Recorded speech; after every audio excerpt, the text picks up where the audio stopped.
Hello बच्चों, कैसे हैं आप लोग। उम्मीद करता हूं बिल्कुल अच्छे होंगे। कल हमने पढ़ा था difference between prokaryotic cells and eukaryotic cells.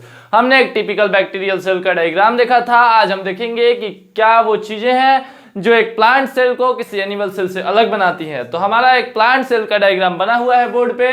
आइए देखते हैं कि कौन कौन सी चीजें इसमें कुछ स्पेशल्स हैं जो किसी एनिमल सेल्स में नहीं होती हैं। सबसे पहले हम देखेंगे तो प्लांट सेल में बाहर से अंदर की तरफ जाते समय हमको देखेगी सेल वॉल। क्या सेल वॉल किसी एनिमल सेल में होती है? नहीं, सेल वॉल किसी एनिमल सेल में नहीं होती है। लेकिन आखिर एनिमल सेल में क्यों नहीं होती है, प्लांट सेल में क्यों होती है, ये सबसे बड़ा क्वेश्चन शुरू होता है। कहानी यहां से शुरू होती है कि एनिमल सेल जो होता है उसको मूवमेंट करनी होती है, उसको लोकोमोशन करना होता है। तो वहां पे अगर कुछ रिजिड होगा, कुछ टफ होगा तो वो नहीं कर पाएगा, जिसके कारण वहां पे सेल वॉल नहीं होती। प्लांट सेल स्टैटिक होता है, उसे किसी एक जगह बिल्कुल अच्छे से तन कर खड़ा होना होता है, इसलिए इसमें सेल वॉल पाई जाती है। उसके बाद जब हम अंदर जाते हैं तो हम देखते हैं cell wall. Cell wall animal cell में पाई जाती है, बिल्कुल सेल वॉल एनिमल सेल में पाई जाती है। मतलब सेल वॉल प्लांट सेल और एनिमल सेल दोनों में पाई जाती है, ठीक है। उसके बाद जब हम यहां से अंदर जाते हैं फिर देखते हैं न्यूक्लियस। न्यूक्लियस में आपको क्या डिफरेंस दिखाई देता है? यहां पर एक बड़ा सा गुब्बारा आपको दिखाई दे रहा है। आखिर क्या है ये बड़ा सा गुब्बारा? ये गुब्बारा है, इसे हम कहते हैं ट्रू सेप वैक्यूल। इसमें कुछ स्टार्च, शुगर, सेलुलोज वगैरह कुछ चीजें भरी होती हैं, जिसके कारण ये बिल्कुल फूला हुआ होता है, सेंटर में प्रेजेंट होता है। और इसके सेंटर में होने से जो न्यूक्लियस होता है वो साइड में दब चुका होता है। साइड में दब चुका होता है न्यूक्लियस, ये इसका एक कैरेक्टर है, आप हमेशा याद रखिएगा। न्यूक्लियस किसी पेरिफेरल रीजन में किस सेल के पाया जाता है? तो न्यूक्लियस प्लांट सेल के पेरिफेरल रीजन में पाया जाता है। न्यूक्लियस प्लांट सेल के पेरिफेरल रीजन में पाया जाता है। ट्रू सेप वैक्यूल बिल्कुल सेंटर में होता है। हमने भी देखा, आपने भी देखा, ट्रू सेप वैक्यूल बिल्कुल सेंटर में है, ठीक है। इसके सेंटर में होने से क्या प्रभाव पड़ता है कि जो हमारा न्यूक्लियस है वो साइड में पिचक गया होता है। बात यहां पर अब ये आती है कि आखिर जरूरत क्यों पड़ती है ट्रू सेप वैक्यूल की। देखिए, इसको टाइट बनाना है, मतलब प्लांट सेल को कैसे भी करके रिजिड बनाना है, टफ बनाना है। उसको टफ बनाने के लिए अंदर से जब बाहर की तरफ कुछ प्रेशर लगेगा, सपोज दैट आप किसी किसी चीज को ऐसे दबा करके रखें और बाहर से कोई दबा रहा है तो उसको आपकी तरफ नहीं दबा पाएगा। ट्रू सेप वैक्यूल का भी सेम यही काम होता है कि ट्रू सेप वैक्यूल इस दीवार पे टर्जर प्रेशर लगाता है, उसको आगे की तरफ बिल्कुल स्ट्रॉन्ग करके रखता है। जिस तरह से हमारे सेना के जवान हमारी रक्षा करते हैं, ठीक उसी तरह से ट्रू सेप वैक्यूल इसको दबा करके रखता है, बिल्कुल इसको पिचकने नहीं देता है। इसके कारण से जो हमारा सेल होता है वो बिल्कुल रिजिड हो जाता है। और दूसरा जो काम था रिजिडिटी देने का वो था सेल वॉल का। उसके बाद इसमें छोटी छोटी गोल्गिस बॉडीज इधर उधर स्कैटर्ड होती हैं और इन्हें हम कहते हैं डिक्टायोजोम्स, ठीक है। जो छोटी छोटी गोल्गी बॉडी स्कैटर्ड होती हैं उन्हें हम कहते हैं डिक्टायोजोम्स। प्लाज्मिड जो कि केवल और केवल प्लांट सेल में प्रेजेंट होता है, किसी एनिमल सेल में प्रेजेंट नहीं होता, बिना किसी एक्सेप्शन के, ये सिर्फ और सिर्फ प्लांट सेल में प्रेजेंट होता है। हमने इन सारी चीजों को देखा। उसके बाद इसमें हमने पढ़ा था कि यूकैरियोटिक में हमेशा 80S राइबोसोम्स प्रेजेंट होते हैं, प्रोकैरियोटिक में हमेशा 70S राइबोसोम्स प्रेजेंट होते हैं। हमने प्लांट सेल को देख लिया है, इसके बाद हम देखेंगे एनिमल सेल को, ठीक है। तब तक आप इस डायग्राम को नोट डाउन कीजिए। उसके बाद एनिमल सेल को जब हम डिस्कस करेंगे फिर दोनों को एक साथ डिफरेंस देखेंगे। तो अभी तक हमने देखा था बच्चों एक प्लांट सेल को, अब हम देख रहे हैं एक एनिमल सेल को। एनिमल सेल में जब आप बाहर से अंदर जाते हैं तो आपको सेल वॉल नहीं दिखाई पड़ती, प्लांट सेल में सेल वॉल दिखाई पड़ती है। यहाँ पे अंदर से बाहर से अंदर जाते समय आपको सबसे पहले दिखाई देती है प्लाज्मा मेम्ब्रेन, ठीक है। यहाँ पर सबसे पहले आपको दिखाई देती है प्लाज्मा मेम्ब्रेन। इसका जो न्यूक्लियस होता है वो बिल्कुल सेंटर में होता है। इसका जो डीएनए होता है, जो इसके जेनेटिक मटेरियल होता है, वो न्यूक्लियोलस के अंदर बिल्कुल ऐसे होता है। उसके बाद इसका माइटोकॉन्ड्रिया बहुत ज्यादा नंबर के होते हैं, मतलब इसके जो माइटोकॉन्ड्रिया होते हैं वो बहुत ज्यादा होते हैं इसमें, प्लांट सेल में कम होते हैं। ऐसा क्यों? प्लांट सेल में एनर्जी की रिक्वायरमेंट कम होती है, उसको मोशन कम करना होता है। एनिमल सेल में एनर्जी की रिक्वायरमेंट बहुत ज्यादा होती है, इसको मोशन बहुत ज्यादा करना होता है, जिसके कारण से इसकी एक्टिविटीज बहुत ज्यादा होती हैं, जिसके कारण से यहाँ पर माइटोकॉन्ड्रिया की जरूरत बहुत ज्यादा बढ़ जाती है। इसलिए यहाँ पे नंबर ऑफ माइटोकॉन्ड्रियाज बहुत ज्यादा होता है। फर्स्ट टाइम बच्चों देखा गया था माइटोकॉन्ड्रिया को कहाँ पे? एक आपने देखा होगा बचपन में एक इंसेक्ट उड़ा करते थे हेलीकॉप्टर जैसा, ठीक है।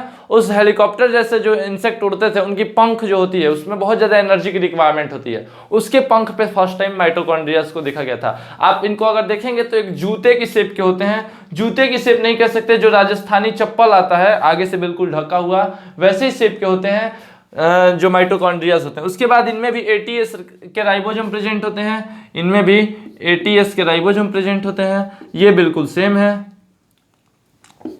उसके बाद इनमें क्या प्रेजेंट होते हैं, इनमें रफ एंडोप्लाज्मिक रेटिकुलम पर राइबोसोम्स प्रेजेंट होते हैं, वही एटीएस वाले ही। इनमें लाइसोसोम प्रेजेंट होता है जिसे हम सुसाइड बैग भी कहते हैं। इसके गोल्गी अपैरेटस को हम कहते हैं गोल्गियोजोम, जबकि प्लांट सेल के गोल्गी अपैरेटस को हम कहते थे डेक्टायोजोम्स, ठीक है। इसका उसके बाद इसमें अब कुछ खास नहीं रह गया है। अब इसके बाद हम देख लेंगे दोनों का डिफरेंस कि दोनों में डिफरेंस क्या है, बिल्कुल इसके बाद आपका ये टॉपिक क्लियर हो जाएगा। तो चलिए अब हम इसको इरेज करते हैं और देखते हैं कि क्या डिफरेंस है किसी प्लांट सेल में और किसी एनिमल सेल में।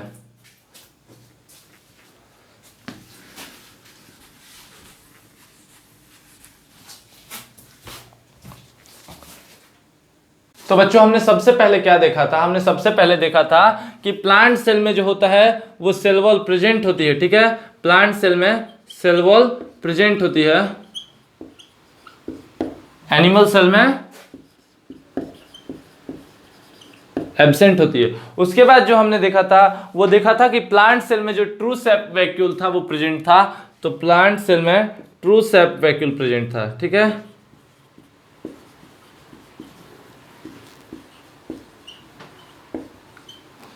और इसमें ट्रू सेप वैक्यूल तो एब्सेंट था, लेकिन उसकी जगह पे फूड वैक्यूल्स प्रेजेंट थे, ठीक है।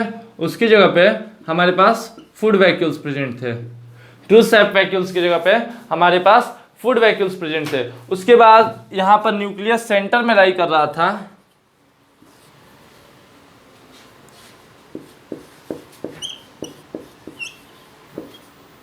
यहां पर न्यूक्लियस पेरिफेरल में लाई कर रहा था प्लांट में, सेंटर में लाई कर रहा था एनिमल में।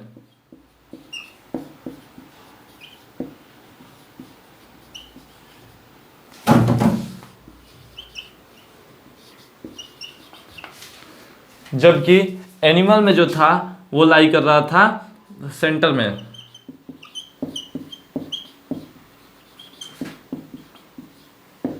ठीक, उसके बाद जो हमने तीसरी चीज देखी थी वो नंबर ऑफ माइटोकॉन्ड्रिया कम थे इसमें, और इसमें नंबर ऑफ माइटोकॉन्ड्रिया बहुत ज्यादा थे। सॉरी, चौथी चीज जो हमने देखी थी वो ये कि नंबर ऑफ माइटोकॉन्ड्रिया जो थे वो कम थे और उसमें नंबर ऑफ माइटोकॉन्ड्रिया बहुत ज्यादा थे।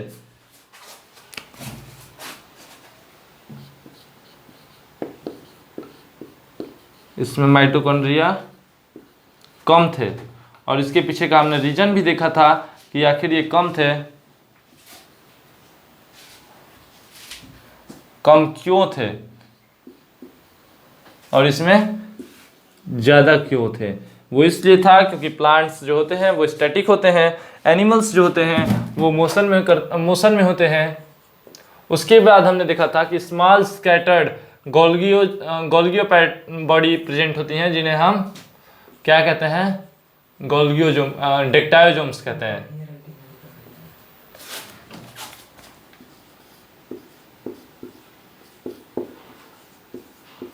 Small scattered Golgi body present थी जिन्हें हम कहते थे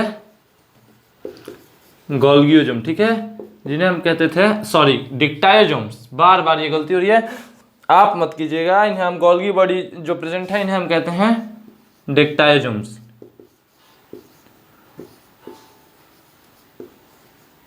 ठीक, इनमें जो हमारा प्रेजेंट था वो गोल्गी बॉडी, उसे हम कहते थे गोल्गियोजोम।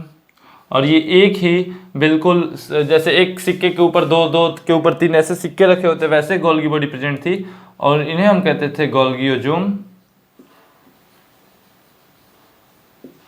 ठीक है, ये 5 चीजें हमने देखी हैं, और भी डिफरेंसेस देखेंगे, तब तक आप इसको इरेज कर लीजिए।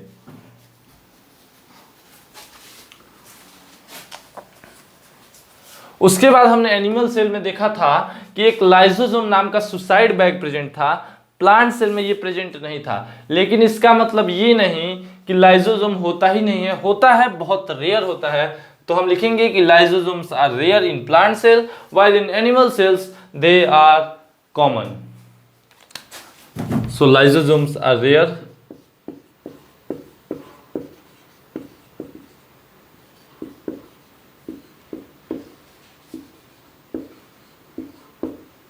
और यहां पर लाइसोसोम्स जो होते हैं वो कॉमन होते हैं। ठीक है,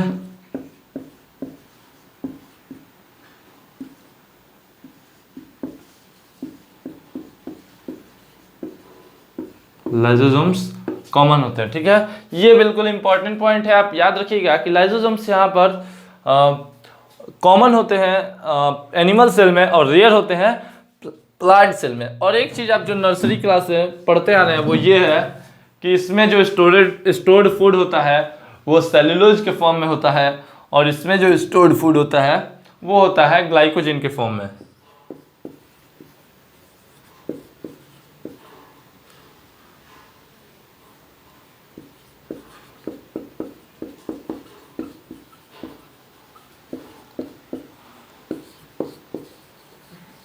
और इसमें ग्लाइकोजन के फॉर्म में होता है। ठीक है, इसमें ग्लाइकोजन के फॉर्म में होता है, मतलब प्लांट सेल में ये प्रेजेंट होता है स्टार्च के फॉर्म में और एनिमल सेल में प्रेजेंट होता है ग्लाइकोजन के फॉर्म में। ठीक है, ये डिफरेंसेस हमने देखे हैं। इसके बाद अब हम देखेंगे कि कैसे साइटोप्लाज्मिक डिवीजन के समय पे कौन से डिफरेंसेस होती हैं जो किसी प्लांट सेल में होती हैं और एनिमल सेल में कुछ अलग तरीके से होती हैं।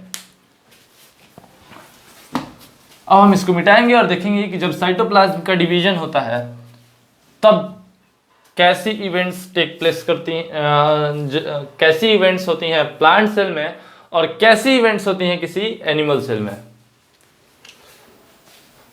तो देखिए, अब हम बात उस समय की कर रहे हैं जब आपका न्यूक्लियस डिवाइड हो चुका होता है। न्यूक्लियस के डिवाइड होने के बाद एक सेल में दो न्यूक्लियस नहीं रह सकते, इसलिए अब साइटोप्लाज्म का डिवीजन भी बिल्कुल अनिवार्य हो जाता है। जब साइटोप्लाज्म का डिवीजन अनिवार्य हो जाता है तो किसी भी एनिमल सेल में क्या होता है, किसी एनिमल सेल में क्या होता है कि जैसे सपोज दैट ये प्लांट सेल में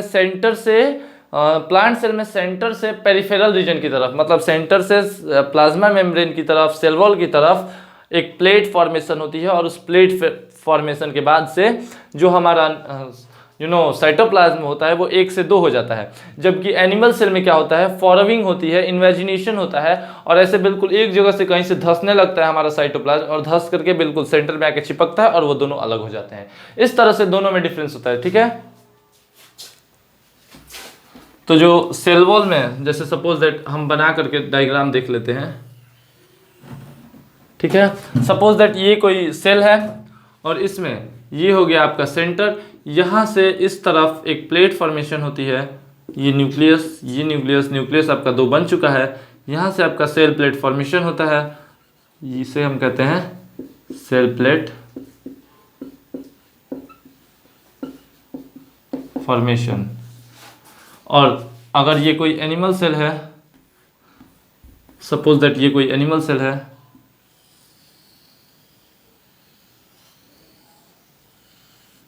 तो ये ऐसे धंसता है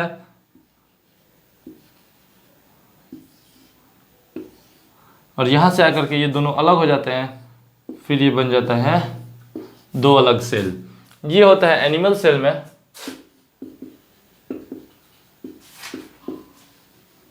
और ये होता है किसी प्लांट सेल में। ठीक है, ये ऐसे 2 मेथड्स होते हैं। तो इनमें क्या होता है, साइटोकाइनेसिस जो होता है इनमें सेल प्लेट फॉर्मेशन से होता है।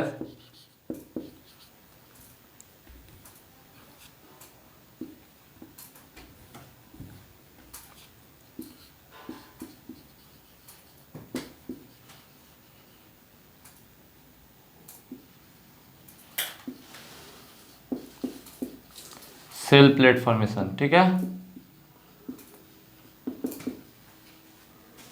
और इनमें जो साइटोकाइनेसिस होता है किसी एनिमल सेल में वो होता है बाय इन्वेजिनेशन। इनमें इन्वेजिनेशन से होता है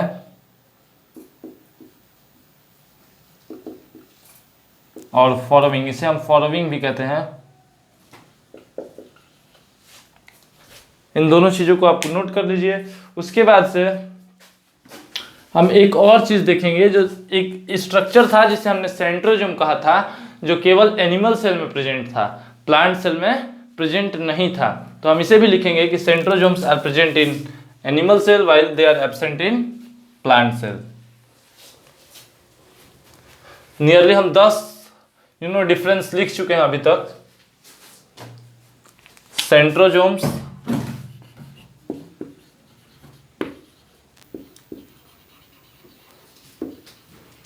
आर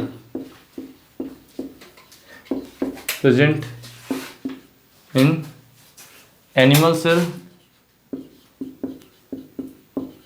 सेंट्रोजोम्स एनिमल सेल में प्रेजेंट थे एंड आर एब्सेंट इन